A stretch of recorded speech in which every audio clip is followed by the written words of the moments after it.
Quella notte Eragon si svegliò di soprassalto, drizzò le orecchie, silenzio. In preda all'inquietudine, infilò la mano sotto il materasso e afferrò il coltello. Aspettò qualche minuto e poi sprofondò di nuovo nel sonno.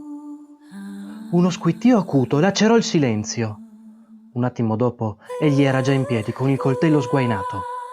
Cercò a tentoni la scatola con l'acciarino e accese una candela.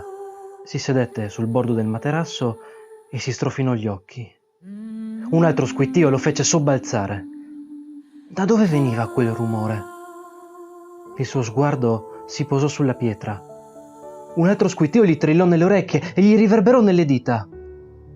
La pietra dondolava furiosamente sulla mensola, cozzando contro la parete. I freddi raggi lunari le davano un colore traslucido.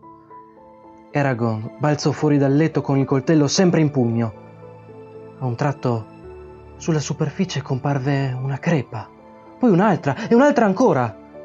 In cima, un piccolo frammento sussultò, come se fosse in equilibrio.